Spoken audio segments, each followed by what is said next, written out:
नैना बहुत ही समझदार और होशियार लड़की थी। वो मयंक के साथ एक ही कॉलेज में पढ़ती थी। मयंक और नैना एक दूसरे को बहुत पसंद करते थे और शादी करना चाहते थे। मयंक और नैना के माता पिता एक दूसरे से मिलकर उन दोनों की शादी करा देते हैं और मयंक नैना को दुल्हन बनाकर अपने घर ले आता है। जैसे ही मयंक की माँ नैना को देखती है, अरे पूरी दुनिया में तुझे बस ये एक ही लड़की मिली थी शादी करने के लिए, और लड़कियां मर गई थी क्या? क्या माँ, कुछ भी बोलती रहती हो तुम। नैना को माँ की बात सुनकर बड़ा अजीब लगता है। मुझे नहीं पता था कि तुम्हारी माँ मुझे पसंद नहीं करती। ये बात तुमने मुझे पहले क्यों नहीं बताई? नहीं तो मैं तुमसे कभी शादी ना करती। देखो, माँ की बातों का बुरा मत मानो। वो चाहे जैसे भी हो पर दिल की बहुत अच्छी है। मयंक नैना को बड़े प्यार के साथ समझा बुझा देता है। नैना दिखने में तो दूसरी लड़कियों की तरह ही थी, पर थी एकदम पहलवान की तरह। इसी वजह से मयंक की माँ को नैना बिल्कुल भी पसंद नहीं थी। उसकी मुंह दिखाई की रस्म थी तो पड़ोस की कुछ औरतें मयंक के घर आती है और वो नैना को देखकर कहने लगती है, मयंक की माँ, बहू तो तुम चुनकर लाई हो, लाखों में एक, बिल्कुल अलग, एकदम छाट कर। फिर सारी औरतें मुंह बंद करके हंसने लगती है। हाँ, सही में तुम्हारी बहू को देखकर कोई नहीं कहेगा कि वो खाते पीते घर की नहीं है। मयंक की माँ उन औरतों की बात काटते हुए कहती है, अच्छा, अब तुम सब ये बातें छोड़ो, मैं तुम लोगों के लिए चाय नाश्ता लेकर आती हूँ।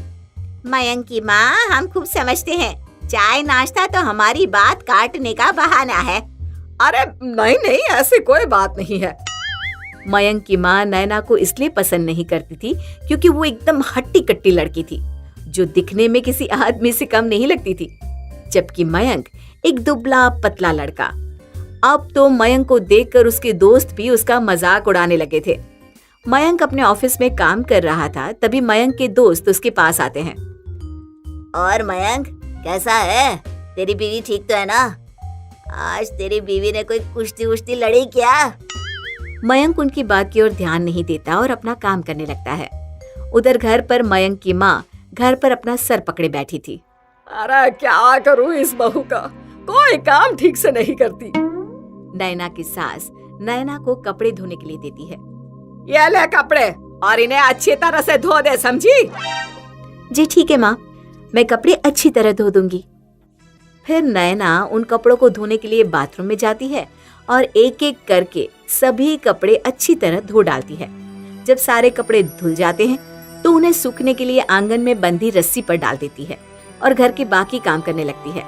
फिर कुछ देर बाद जब कपड़े सूख जाते हैं तो नैना की सास उन्हें उतारने के लिए आंगन में आती है और कपड़े देखकर अपना सर पकड़ लेती है।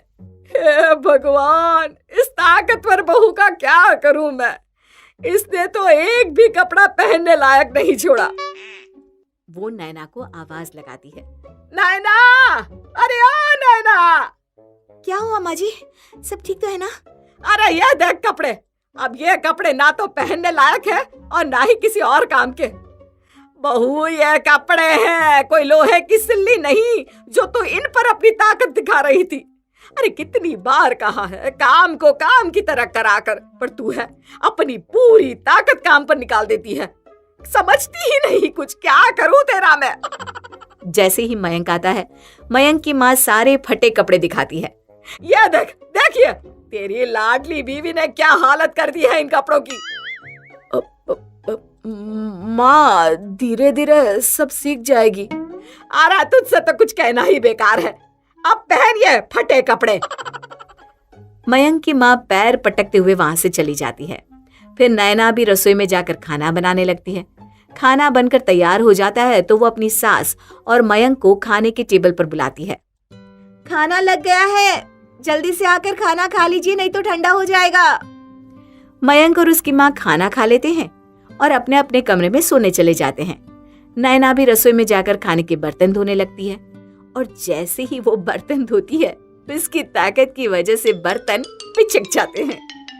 हाय राम, ये क्या, सारे बर्तन पिचक गए। अब तो माँ जी मुझे नहीं छोड़ेंगी। फिर नैना उन बर्तनों को छोड़कर चुपचाप जाकर सो जाती है। अगली सुबह जब मयंक की माँ चाय बनाने के लिए रसोई में जाती है तो बर्तनों को पिचका हुआ देखकर उसका सर चकरा जाता है। ये बहू ने तो सारे बर्तनों का नाश कर दिया। अब तो मयंक की माँ को ये सब सहने की आदत सी पड़ गई थी। एक दिन की बात है, नैना घर का कुछ सामान खरीदने जा रही थी। तभी कुछ गुंडे नैना की सास की गर्दन पर चाकू रख देते हैं। ए बुढ़िया, जितना भी तेरे पास सोना और कीमती सामान है सब निकाल। मैं अपना सामान नहीं दूंगी। ए बुढ़िया, तुझे अपनी जान प्यारी है तो चुपचाप सामान निकाल कर हमें दे दे। बुढ़िया रोते हुए अपने गले से चेन निकालकर गुंडों को देने लगती है। तभी नैना एक जोरदार घूंसा गुंडे के मुंह पर मारती है। अरे मर गया मेरा दांत। तभी दूसरा गुंडा आकर नैना पर जैसे ही हमला करने वाला होता है तो नैना उसे अपने दोनों हाथों से पकड़कर जोर से जमीन पर पटक देती है। ओए ओए ओए, मेरे कमर मर गया रे। यार जल्दी भाग यहाँ से, नहीं तो ये औरत हमें पटक पटक कर मार डालेगी। और फिर जैसे ही वो दोनों गुंडे सारा सामान छोड़कर वहां से 9-2-11 होकर भागने लगते हैं, तभी नैना भागकर उन दोनों को पकड़ लेती है। भागकर कहाँ जाते हो? अभी तो तुम्हें तुम्हारे ससुराल लेकर जाऊंगी मैं। अरे बहन जी, हमें छोड़ दो, हमसे गलती हो गई, हमें माफ कर दो। हम आगे से कभी किसी के साथ ऐसा नहीं करेंगे। गलती तो तुमने की है, अब उसकी सजा भी तुम्हें भुगतनी पड़ेगी। फिर नैना दोनों गुंडों को उनके कॉलर से पकड़ती हुई सीधा पुलिस स्टेशन ले जाती है और उन्हें पुलिस के हवाले कर देती है। मैडम, इन गुंडों को पकड़कर आपने हमारी बहुत मदद की है। हम कब से इन गुंडों को पकड़ने की कोशिश कर रहे थे, पर यह थे कि किसी के पकड़ में आते ही नहीं थे। पर आज इन्हें पकड़कर आपने हमारा काम आसान कर दिया। आपका बहुत बहुत धन्यवाद। सर, ये तो मेरा फर्ज था जो मैं अपने देश के काम आ सकी। नैना की सास पुलिस से नैना की तारीफ सुनकर फूली नहीं समाती। वो नैना को अपने गले लगा लेती है। मैं ही तुझे समझ नहीं पाई, पर आज तेरी ताकत की वजह से मेरी आंखें खुल गई। मुझे माफ कर दे बहू, मैंने तुझे पहचानने में भूल कर दी। नहीं नहीं माँ जी, आप ऐसा क्यों कह रही हैं? अगर आज तू ना होती तो ये लोग सामान तो ले ही जाते हैं, पर शायद मुझे भी मार डालते। आज तूने मेरी जान बचा ली और साथ में सारा सामान भी उन गुंडों से बचा लिया। आज तेरी ताकत की वजह से तू उन गुंडों को पकड़ पाई। अरे मुझे तुझ पर नाज है बहू। नैना अपनी सास के मुंह से अपनी तारीफ सुनती है तो उसकी आंखों में आंसू आ जाते हैं। तू रो रही है क्या पगली? नहीं माँ जी, ये तो खुशी के आंसू है। हेमा अपनी ननद सोना से फोन पर बातें कर रही होती है। तभी ननद की बात सुनकर उसके चेहरे की हवाइयां उड़ने लगती है। दीदी, ये कैसी बात कर रही हो आज आप? साफ साफ बताओ क्या बात है, मेरा जी घबरा रहा है अब। भाभी, पिताजी ने बिना जांच पड़ताल किए मेरा हाथ गिरीश के हाथ में थमा दिया। भैया बड़े थे, चाहते तो कुछ कर सकते थे, लेकिन भैया ने भी शादी से पहले गिरीश के घर, परिवार या नौकरी के बारे में कोई जानकारी नहीं निकाली। खूंटे से बंधी गाय की तरह इस खूंटे से खोलकर उस खूंटे बांध दिया मुझे। आप लोग अपने जीवन में व्यस्त हो गए, कभी जानने की भी कोशिश नहीं की कि छोटी बहन किस हालत में है, खुश भी है या नहीं। दूर शहर में रहने के कारण कभी चाहकर भी सुख दुख में अपने माँ की खबर ना पहुंचा सकी मैं। गिरीश ने कभी इज्जत या सम्मान नहीं दिया मुझे, लेकिन फिर भी मायके में ससुराल की इज्जत बनी रहे, इसलिए चुप की चादर ओढ़े मैंने इतने साल बिता दिए और कभी आप लोगों को कुछ बताया नहीं। फिर मन में एक आस भी थी कि पति ना सही, कल को मेरा बेटा बड़ा होकर अपनी माँ के त्याग और सहन शक्ति का मान रखेगा। लेकिन भाभी, आज हार गई मैं। जिस बेटे की खातिर उम्र भर पति की यातनाएं सही, आज वो बेटा भी बाप की तरफ हो गया। उसके अंदर मेरा एक भी गुण नहीं है, वो तो 100% अपने बाप का बेटा निकला।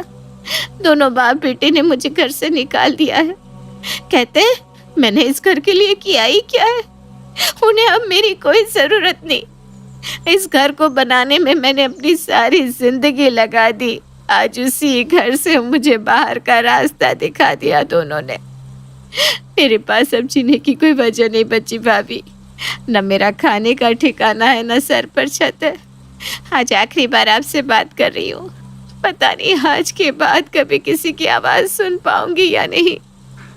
आपको मेरी कसम है दीदी, आप कुछ भी उल्टा सीधा नहीं सोचेंगी। अरे आखिर क्यों जीवन भर वहां रहकर अपनी जिंदगी खराब की? एक बार हमसे कहकर तो देखती। मानते हैं हमारी गलती है, हमने भी कभी जानना नहीं चाहा कि आप कैसी हैं, किस हाल में हैं। लेकिन दीदी, आपने क्यों सोच लिया कि आपका अब दुनिया में कोई नहीं है? आप चिंता मत करिए, हम जीजा जी और बंटी से बात करेंगे। हमारे रहते आपके साथ इतना बुरा बर्ताव कोई नहीं कर सकता। नहीं नहीं भाभी, अब वो आकर मेरे पैर भी पकड़ ले तब भी मुझे उस घर में वापस जाने की कोई इच्छा नहीं है। मैं अब उन दोनों का चेहरा भी नहीं देखना चाहती।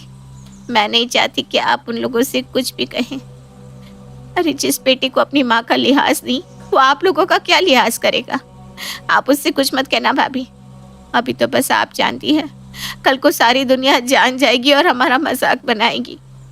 अच्छा ठीक है, हम कोई बात नहीं करने वाले बंटी से, लेकिन फिर भी आपको भी हमारी एक बात माननी होगी। वादा करिए आप मना नहीं करेंगी। ठीक है, बताओ भाभी क्या बात है। मैं मना नहीं करूँगी। दीदी, आपको हमारे साथ यहाँ आकर रहना होगा।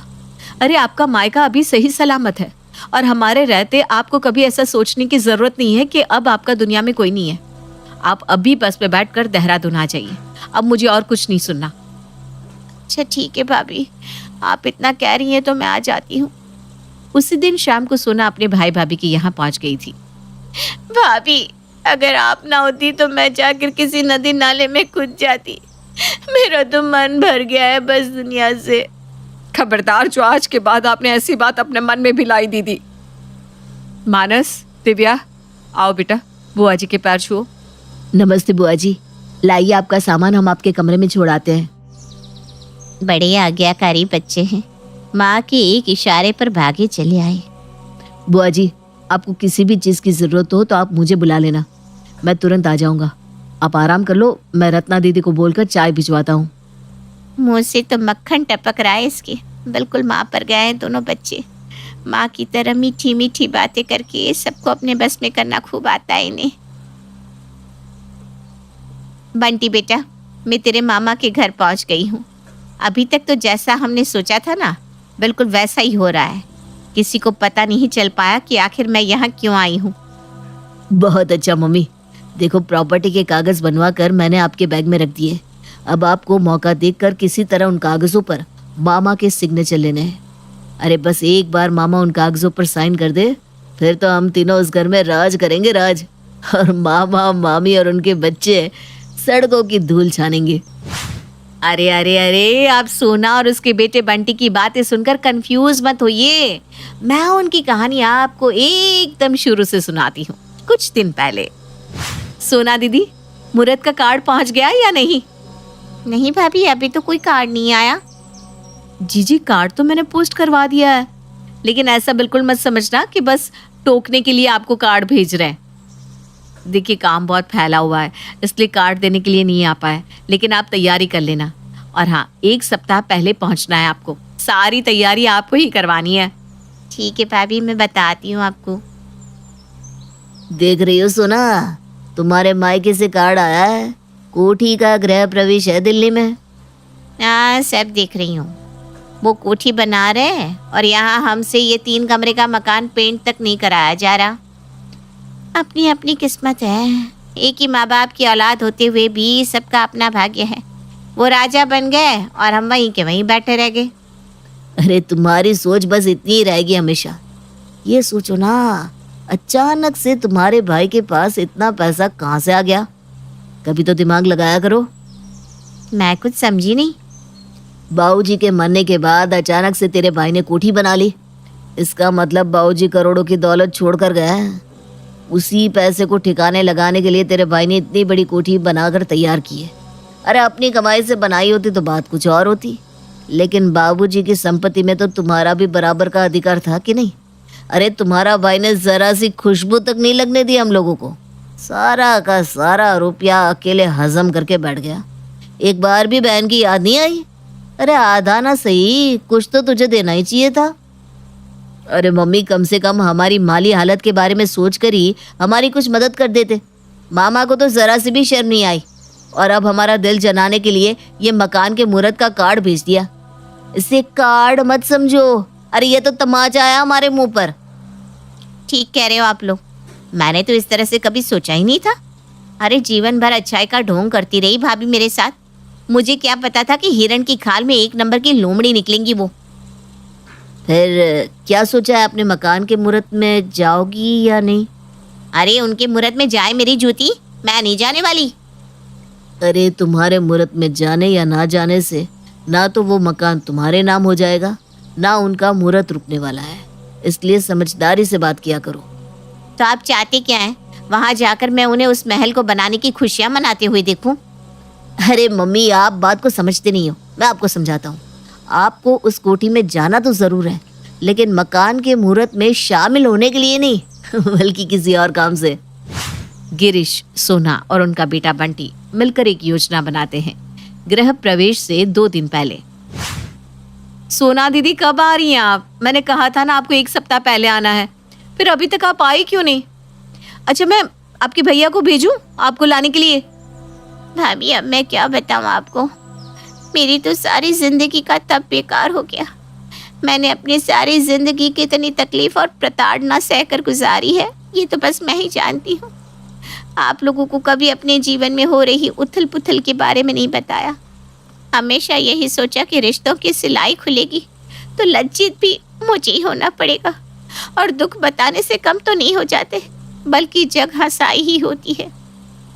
मेरे बेटे और पति ने मुझे घर से निकाल दिया है। मैं बेघर हो गई हूँ भाभी। किस मुंह से आपके गृह प्रवेश में आऊँ समझ में नहीं आता। अपनी दुख भरी बातें बताकर सोना अपनी भाभी हेमा को बोतल में उतार लेती है और बदले में हेमा सोना को अपने साथ रखने के लिए तैयार हो जाती है। पति और बेटे ने घर से निकाल दिया, ऐसी झूठी कहानी सुनकर सोना अपने मायके पहुंच गई थी, जहां एक तरफ हेमा मन ही मन ननद के साथ हुए अन्याय के लिए दुखी थी, वहीं सोना अंदर ही अंदर भाभी की कोठी को हथियाने के लिए योजनाएं बना रही थी। माना कि दीदी की किस्मत खराब निकली जो उनके साथ ये सब हुआ, लेकिन अब मैं उनके साथ कुछ भी बुरा नहीं होने दूंगी। मेरा वादा है अपने आप से कि अब मैं दीदी को उनके हिस्से की सारी खुशियां दूंगी। किसने कहा कि बेटियों के घर नहीं होते? ससुराल अपना घर हो या ना हो, लेकिन मायका तो बेटियों का हमेशा होता ही है। अगले दिन, अरे दीदी, कल मकान का मुहूर्त है, पास दूर के बहुत से लोग जमा होंगे। आप ऐसे अचानक आई हैं, कोई खास कपड़े या सामान भी नहीं लाई। मैं सोच रही थी आपको अपने साथ बाजार घुमा लाऊं। भाभी बाजार? नहीं, मुझे कुछ नहीं खरीदना। सच बताऊं तो पैसे नहीं है मेरे पास। अरे दीदी, अब आप अपने खुद के घर में हो, भूलो मत, आपने इसी घर में जन्म लिया था। तो क्या अम्मा बाबूजी आपको कुछ दिलाते थे तो पैसा लेते थे आपसे? नहीं ना, फिर आपने पैसे की बात बीच में क्यों लाई? आपके पैसे की नहीं, आपकी मुस्कुराहट की जरूरत है इस घर को। अच्छा, अब जल्दी से तैयार हो जाओ, हम अभी बाजार होकर आते हैं।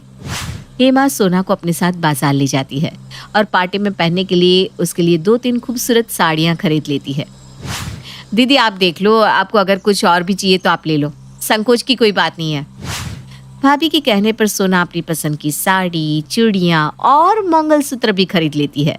अगले दिन मकान का मुहूर्त था, जिसमें शामिल होने के लिए काफी सारे लोग जमा हो गए थे। अरे हेमा, तेरी साड़ी तो इस सोना के आगे फीकी लग रही है। तूने ये सस्ती सी साड़ी क्यों पहन रखी है? अरे ननद रानी है हमारी, पूरे 8,000 की साड़ी पहन रखी है इन्होंने। मैं खुद दिलवा कर लाई हूँ गोल मार्केट से। मायके के फंक्शन में बेटियों का चमकना बहुत जरूरी होता है, और काकी मुझे तो इतने काम है कि भारी साड़ी पहनकर कहाँ काम हो पाते हैं, इसलिए अपने लिए मैंने सस्ती साड़ी खरीदी है। हेमा की दिलवाई साड़ी के कारण सभी उसकी जमकर तारीफ कर रहे थे। अरे काकी बता रही थी हेमा ने अपनी ननद को इतनी बढ़िया साड़ी दिलवाई, और खुद देखो कैसी प्लेन सी साड़ी पहनी हुई है। भाई मैं तो अपने घर के फंक्शन में खुद से अच्छी ड्रेस किसी को ना दिलवाऊं, और अगर गलती से भी कोई मुझसे अच्छा पहन लेना तो मेरा मूड ही खराब हो जाता है। पता नहीं किस मिट्टी की बनी है ये हेमा। फंक्शन खत्म होने के बाद, दीदी आपको ये कमरा पसंद तो आ रहा है ना? आप चाहे तो किसी और कमरे में भी आराम से रह सकती हैं, और मैं मानस को बुलवाती हूँ, आपके पैरों की मालिश कर देगा। थकान हो गई होगी ना आपको? अरे नहीं भाभी, मैंने कहा कोई भी काम किया, मुझे तो आपने हाथ भी नहीं लगाने दिया। मानस को कहो आपके पैरों की मालिश करते, आप थकी होंगी। अरे मैं ठीक हूँ। मानस बेटा, ये तुम्हारी जिम्मेदारी है, अब से तुम्हें रोज सोने से पहले बुआ जी के पाँव की मालिश करनी है। ठीक है मम्मी। अच्छा, आप 1-2 दिन में बाजार से अपने लिए कुछ और कपड़े लेती आना। घर के लिए भी तो आपको कपड़े चाहिए होंगे ना? अब मैं अपने कमरे में जा रही हूँ, आपको कुछ भी चाहिए तो मानस को बता देना। मानस के पैर दबाकर जाने के बाद, मम्मी सब लोग सो गए क्या? हाँ बेटा, सो गए। अच्छा, आपने कोशिश की? मुझे समझ में नहीं आ रहा क्या और कैसे करूं। अब मामा जी से चुपके से प्रॉपर्टी के कागज पर साइन करवा लो। थोड़ी चालाकी तो करनी ही पड़ेगी आपको, ऐसे शराफत से काम नहीं चल पाएगा। वैसे ना मुझे बहुत डर लग रहा है बेटा। भाभी हर समय मेरे आसपास ही मंडराती रहती है, पता नहीं मैं कर पाऊंगी या नहीं। बेटे के साथ पूरी योजना बनाने के बाद अगले दिन सुबह जब भाभी हेमा चाय बना रही थी, सोना अपने भाई के पास जाती है। भैया, मैं बैंक में अकाउंट खुलवा रही हूँ, आप गारंटर बनकर साइन कर देंगे ना? सोना ला मेरा चश्मा पकड़ा दे, मैं अभी साइन कर देता हूँ। सोना जानबूझकर भैया का चश्मा हाथों से गिरा देती है, जिससे चश्मा चकनाचूर हो जाता है। अरे बिना चश्मे के तो मुझे नजदीक का कुछ दिखेगा नहीं। मैं बताते जा रही हूँ ना, आप साइन करते जाओ। बहन के कहने पर बिना कागज पढ़े सोना का भाई कागजों पर साइन कर देता है। चलो साइन तो कर दिया, अब मुझे ज्यादा दिन ये दुखी आत्मा बनने का नाटक नहीं करना पड़ेगा। सच में हर समय दुखड़ा रोते रहना भी तो कोई आसान काम नहीं है, पक गई हूँ मैं तो। सोना जल्दी से साइन किए हुए कागजों की फोटो खींचकर अपने पति को भेज देती है। 3 दिन बाद, अरे सोना, बहुत बड़ी गलती हो गई।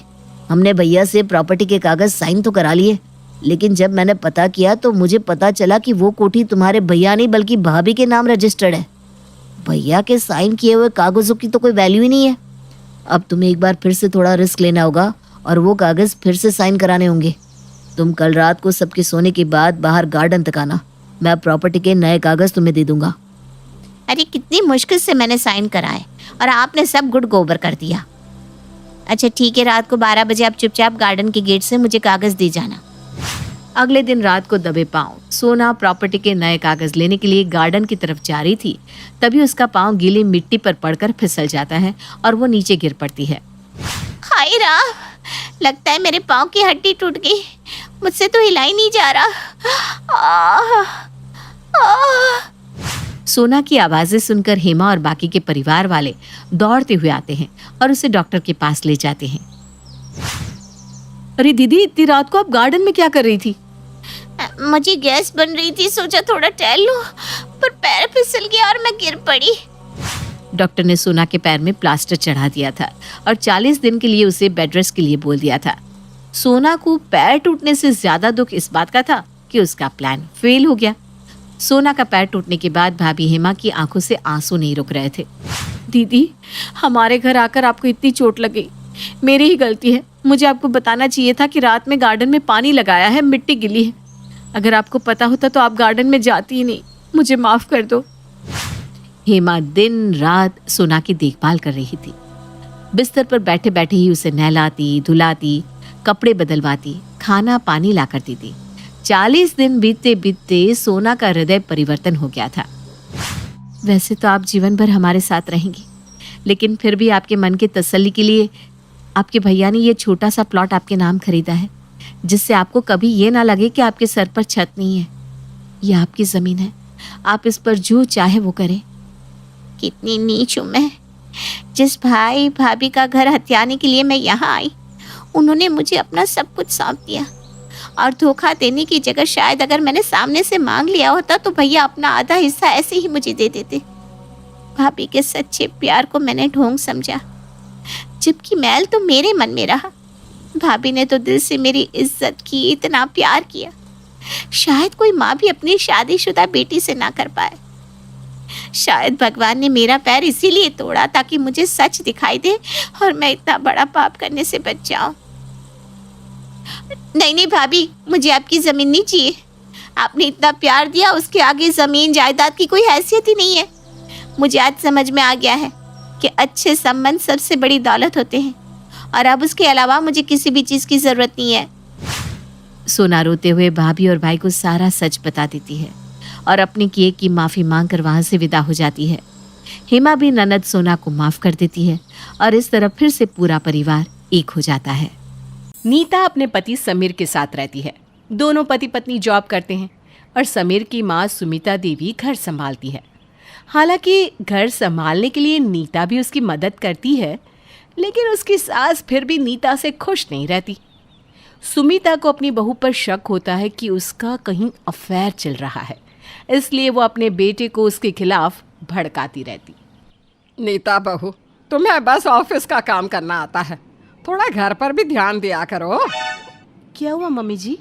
ये देखो, तुमने नाश्ता बनाया है तो सारा किचन बिगाड़ दिया। ऑफिस में भी ऐसे ही काम करती हो क्या? मम्मी जी, मैं अभी किचन की सफाई कर देती हूँ।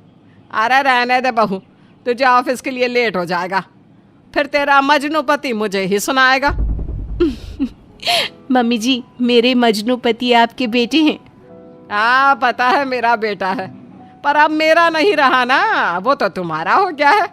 चल अब ज्यादा बातें मत बना और ऑफिस के लिए तैयार हो जा। सुमिता घर के काम में लग जाती है। समीर और नीता ऑफिस के लिए निकल जाते हैं। शाम को जब समीर घर आता है तो सुमिता कहती है, अरे तेरी बीवी कहाँ है? मम्मी, उसका कॉल आया था मेरे पास, वो थोड़ा लेट आएगी, आज उसके ऑफिस में बहुत काम है। बेटा, तूने ना अपनी बीवी को बहुत छूट दे रखी है। अच्छा नहीं लगता कि घर की औरतें रात को घर पर लेट आए। मम्मी, आप क्यों ऐसी बातें करती हो? मेरे ऑफिस में भी कभी कभी ज्यादा काम होता है तो मैं भी तो लेट आता हूँ, लेकिन आप मुझसे तो ऐसा कुछ नहीं बोलती। बेटा, तू ना अपनी बीवी पर आंच मत आने दिया कर और छूट देना उसे। मुझे क्या है, जब हाथ से निकल जाएगी तब पता चलेगा तुझे। सुमिता अपने बेटे को सुना रही होती है कि तभी वहां पर नीता भी आ जाती है। समीर नीता से पूछता है, अरे नीता, तुम तो आज देर से आने वाली थी ना, तो जल्दी कैसे आ गई? अरे वो मैं ऑफिस में काम कर रही थी ना, तो मेरे बॉस ने कहा कि तुम जा सकती हो, ये काम इतना अर्जेंट नहीं है, तुम कल कर लेना। तो मैं आ गई घर। अच्छा किया बहू जो तू घर आ गई। घर की बहू बेटियां समय से घर आ जाए तभी ठीक रहता है। जाओ कपड़े चेंज कर लो, हाथ मुंह धो लो, मैं खाना लगाती हूँ। नहीं नहीं मम्मी, मैं खाना लगा दूंगी, बस अभी आती हूँ। नीता वहां से चली जाती है। तभी सुमिता समीर से कहती है, देखा समीर, तेरी बीवी को कोई काम नहीं था, बस बहाना बना रही थी। लगता है जरूर अपने आशिक से मिलने का प्लान किया होगा। जब वो नहीं आया इससे मिलने तो ये महारानी आ गई घर। मम्मी, जब वो घर पर लेट आने वाली थी तब भी आप उसकी बुराई कर रही थी, अब वो जल्दी आ गई तब भी आप उसी की बुराई कर रही हो। अब क्यों उसके पीछे पड़ी रहती हो? मुझे नीता पर पूरा भरोसा है और आप भी भरोसा करना सीख लो। ये बोलकर समीर वहां से चला जाता है। इसी तरह सुमिता किसी न किसी बात पर समीर को नीता के खिलाफ कुछ न कुछ बोलती रहती, लेकिन वो अपनी माँ की बात को इग्नोर कर देता। एक दिन नीता ऑफिस जाने की तैयारी करती है। समीर, देखो ना कैसी लग रही हूँ मैं, मेरे बाल ठीक है ना? नीता, तुम फिजूल में नर्वस हो रही हो, तुम बहुत अच्छी लग रही हो। ठीक है, चलती हूँ मैं, शाम को मिलते हैं, बाय। अरे बहू, बिना नाश्ता किए इतनी जल्दी जल्दी में कहाँ जा रही हो? और आज तुम इतनी तैयार होकर ऑफिस क्यों जा रही हो? मम्मी जी, मैं ऑफिस में ही कुछ खा लूंगी, बाकी बातें समीर आपको बता देंगे। मैं चलती हूँ, मुझे देर हो रही है। नीता वहां से चली जाती है। ये सब क्या है समीर? तुम्हारी बीवी इतना बन ठन कर ऑफिस गई है और तुमने उससे कुछ नहीं कहा? मम्मी, आज उसके ऑफिस में पार्टी है जिसमें नीता के बॉस ये अनाउंस करेंगे कि नीता की प्रमोशन हो गई है। तो उसे आज के दिन सबसे अच्छा दिखना चाहिए ना। नीता के बॉस उसके ऊपर कुछ ज्यादा ही मेहरबान नहीं हो रहे? मम्मी, आप ऐसी बातें क्यों करती हो जिससे कि मुझे गुस्सा है? नीता को प्रमोशन उसकी मेहनत और काबिलियत की वजह से मिली है, किसी की मेहरबानी की वजह से नहीं, समझे? अरे बेटा, तेरी आंखों पर तो तेरे बीवी के प्यार का पर्दा पड़ा है, इसलिए तुझे सच्चाई दिखाई नहीं दे रही। लेकिन जिस दिन तुझे सच पता चलेगा ना, बहुत पछताएगा बेटा। ये बोलकर सुमिता वहां से चली जाती है। समीर को अपनी माँ की बातों पर बहुत गुस्सा आता है। ऐसे ही कुछ दिन बीत जाते हैं। अब नीता अपने ऑफिस के काम में बहुत ज़्यादा बिजी रहने लगी। वो घर पर होते हुए भी फ़ोन पर ऑफिस के स्टाफ से बातें करती रहती। हेलो विनोद, कल जो क्लाइंट फाइल देकर गया था ना, वो मेरे घर लेकर आ जाओ ना। बहू, किस लड़के से बात कर रही हो? कौन है ये विनोद? मम्मी, मेरे ऑफिस में काम करता है, जूनियर है मेरा। तो घर क्यों बुलाया इसे? मम्मी, मुझे एक फाइल चाहिए थी इसलिए। सुमिता ये सुनकर सीधा अपने बेटे के पास गई। समीर, क्या है ये? अब क्या है मम्मी? पहले तो तेरी बीवी अपने आशिकों से बाहर ही मिलने जाती थी, अब उन्हें घर में भी बुला रही है। मम्मी, आपने फिर से वही राग आलापना शुरू कर दिया। मत कर मेरी बात पर यकीन, जब वो आएगा ना घर में तब अपनी आंखों से देख लेना। थोड़ी देर बाद विनोद घर में आता है और नीता को फाइल देकर चला जाता है। देख लिया बेटा तूने अपनी धर्म पत्नी की हरकतें। मम्मी, वो विनोद है, नीता के ऑफिस में काम करता है, उसका जूनियर है। आप ना बिना कुछ सोचे समझे बोल देती हो। मत करना मेरी बातों पर विश्वास। जब तुझे इसके धोखे का पता चलेगा ना तब मेरी बात तेरे दिमाग में आएगी। सुमिता वहां से चली जाती है। एक दिन नीता ऑफिस से घर लेट आती है। बहू, आज इतना लेट कैसे हो गई? माँ, ऑफिस में काम ज्यादा था ना, इसलिए। काम ज्यादा था या किसी से मिलकर आई है? मम्मी जी, ये कैसी बात कर रही हैं आप मुझ पर शक करती हो?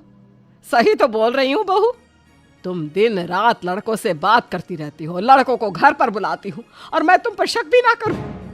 बस मम्मी जी, आपने हद ही पार कर दी आज। अब मैं बर्दाश्त नहीं कर सकती। समीर, समीर यहाँ आओ जल्दी। नीता की आवाज सुनकर समीर वहां आ जाता है। नीता उसे सारी बात बताती है। समीर अपनी माँ से कहता है, मम्मी, आप मुझ पर शक क्यों नहीं करती? हमेशा नीता पर ही शक क्यों करती हो? बेटा तू ऐसा नहीं है। तो मम्मी, क्या मेरी बीवी ऐसी है? प्लीज मम्मी, आप ऐसी बातें मत किया करो। मुझे मेरी बीवी पर पूरा भरोसा है। तुझे मुझ पर भरोसा नहीं, लेकिन कल की आई इस लड़की पर भरोसा है। मम्मी, आप मेरे बारे में भी कभी कुछ क्यों नहीं कहती हो? मैं भी ऑफिस में काम करता हूँ और मेरी सेक्रेटरी रोजी है जो कि लड़की है। वो जब मर्जी घर पर आ जाती है।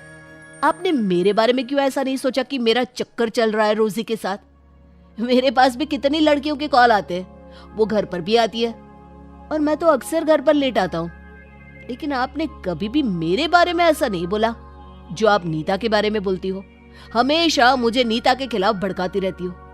क्यों मम्मी, क्यों? बहू और बेटे में इतना फर्क क्यों? समीर की बातें सुनकर सुमिता थोड़ी देर के लिए चुप हो जाती है। उसे एहसास हो जाता है कि उसने अपनी बहू के साथ बुरा व्यवहार किया है। फिर वो अपनी बहू से माफी मांगते हुए कहती है, मुझे माफ कर दे बहू, समीर ने मेरी आंखें खोल दी है। आज के बाद मैं कभी तुझसे ऐसी बातें नहीं करूंगी। उस दिन के बाद सुमिता अपनी बहू से कभी ऐसी बातें नहीं करती और तीनों खुशी खुशी रहते हैं। एक दिन नीता अपने बॉस को लेकर घर आती है। वो अपने बॉस को समीर और सुमिता से मिलवाती है। बॉस के जाने के बाद सुमिता कहती है, तुम अपने बॉस को यहाँ क्यों लेकर आई? मोहल्ले वाले देखेंगे तो क्या कहेंगे? मम्मी, मुझे घर आने में देर हो रही थी तो सर मुझे घर तक छोड़ने आ गए, इसमें कौन सी बड़ी बात है?